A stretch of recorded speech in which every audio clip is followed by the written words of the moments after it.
രണ്ട് വമ്പൻ പോരാട്ടങ്ങളാണ് ഫുട്ബോൾ ആരാധകരെ ഇന്ന് കാത്തിരിക്കുന്നത്. നമുക്ക് ഈ ഓരോ ടീമിന്റെയും കരുത്ത് പരിശോധിക്കാം. എത്ര കണ്ട് അവരുടെ ലോകകപ്പ് ചരിത്രത്തിലെ മികച്ച പ്രകടനം എന്നൊക്കെ തന്നെ നമുക്ക് പരിശോധിക്കേണ്ടതുണ്ട്. ആദ്യം നോക്കുന്നത് ജർമ്മനിയാണ്. ജർമ്മനി ഇതുവരെ 4 തവണ ഫിഫ ലോകകപ്പ് നേടിയിട്ടുള്ള ടീമാണ്. 1954, 1974, 1990, 2014 എന്നീ വർഷങ്ങളിലാണ് ജർമ്മനി ലോകകപ്പ് നേടിയിട്ടുള്ളത്. ബ്രസീലിന് പിന്നാലായി ഏറ്റവും കൂടുതൽ ലോകകപ്പ് എന്ന നേട്ടങ്ങളിൽ ഇറ്റലിക്കൊപ്പം ഈ റെക്കോർഡ് പങ്കുവെക്കുന്നവരാണ് ജർമ്മനിക്കാർ. 1954 സ്വിറ്റ്സർലാൻഡിൽ നടന്ന ലോകകപ്പിൽ ഹംഗറിയെ പരാജയപ്പെടുത്തിക്കൊണ്ടായിരുന്നു അവർ ആദ്യ ലോകകപ്പ് നേടിയത്. 1974 സ്വന്തം നാട്ടിൽ നടന്ന ടൂർണമെന്റിൽ നെതർലാൻഡ്സിനെ തോൽപ്പിച്ചു. 1990 പിന്നീട് ഇറ്റലിയിൽ നടന്ന ഫൈനലിൽ അർജന്റീനയെ വീഴ്ത്തി.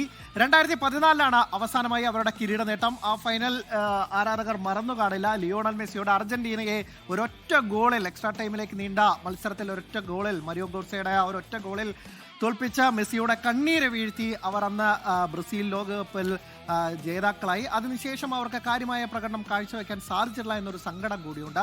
ജർമ്മനിയുടെ ലോകകപ്പ് നേട്ടങ്ങൾ ഇതാണ്: 1954, 74, 1990, ഏറ്റവും ഒടുവിൽ 2014. പക്ഷേ അതിനുശേഷം ജർമ്മനി എവിടെ പോയി എന്ന് ചോദിക്കുന്നവരായിരുന്നു എല്ലാവരും. കാരണം അതിനുശേഷം നടന്ന 2 ലോകകപ്പിലും അവർ അങ്ങേയറ്റം നിരാശപ്പെടുത്തുന്ന കാഴ്ചയാണ് നമുക്ക് കാണാൻ സാധിക്കുന്നത്. ആദ്യം 2018 പോകാം. 2018 അവർ ഗ്രൂപ്പ് റൗണ്ടിൽ തന്നെ പുറത്താവുന്ന കാഴ്ചയാണ് കണ്ടത്. ഗ്രൂപ്പ് ഘട്ടത്തിൽ 1938 ശേഷം ആദ്യമായിട്ടായിരുന്നു ജർമ്മനി ഇത്രയും ദാരുണമായി ഒരു ലോകകപ്പിൽ നിന്ന് പുറത്താവുന്നത്. ആദ്യ മത്സരത്തിൽ തന്നെ മെക്സിക്കോയോട് 1-0 തോറ്റു. 2ാം മത്സരത്തിൽ സ്വീഡനെ 2-1 തോൽപ്പിച്ച് ആശ്വാസം നേടി. പക്ഷേ 3ാം മത്സരത്തിൽ ഏഷ്യൻ കരുത്തരായ ദക്ഷിണ കൊറിയയോട് എതിരില്ലാത്ത 2 ഗോളുകൾക്ക് പരാജയപ്പെട്ട് 3 പോയിന്റുമായി ഗ്രൂപ്പിൽ അവസാന സ്ഥാനക്കാരായി. അതാണ് നമ്മൾ തുടക്കത്തിൽ പറഞ്ഞത്.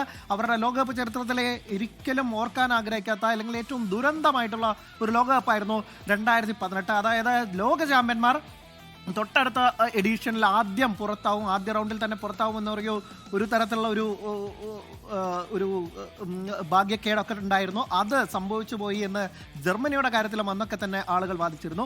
ഇനി 2022 ലോകകപ്പിലും ജർമ്മനിക്ക് വലിയ തിരിച്ചടിയാണ് ഏറ്റത്. ഖത്തർ ലോകകപ്പിൽ തുടർച്ചയായ 2ാം തവണയും ജർമ്മനി ഗ്രൂപ്പ് ഘട്ടത്തിൽ പുറത്താവുന്ന കാഴ്ചയാണ് നമ്മൾ കണ്ടത്. ആദ്യ മത്സരത്തിൽ ജപ്പാനോട്, അവിടെയും വില്ലനായത് ജപ്പാനാണ്, 1-2 എന്ന സ്കോറിന് അട്ടിമറി തോൽവി ഏറ്റുവാങ്ങി. 2ാം മത്സരത്തിൽ സ്പെയിനുമായി 1-1 സമനിലയായിരുന്നു. അവസാന മത്സരത്തിൽ കോസ്റ്ററിക്കയെ 4-2 തോൽപ്പിച്ചെങ്കിലും ജപ്പാൻ സ്പെയിനെ അട്ടിമറിച്ചതോടെ ജപ്പാൻ ഗ്രൂപ്പ് ചാമ്പ്യന്മാരായി ഗോൾ വ്യത്യാസത്തിൽ ജർമ്മനിയെ പുറത്താക്കുകയായിരുന്നു. അങ്ങനെ ഓർക്കാൻ ആഗ്രഹിക്കാത്ത 2 ലോകകപ്പുകൾക്ക് ശേഷം ഇത്തവണ അത്ഭുതങ്ങൾ തീർക്കാനാണ് ജൂലിയൻ നെഗൽസ്മാനും സംഘവും എത്തുന്നത്.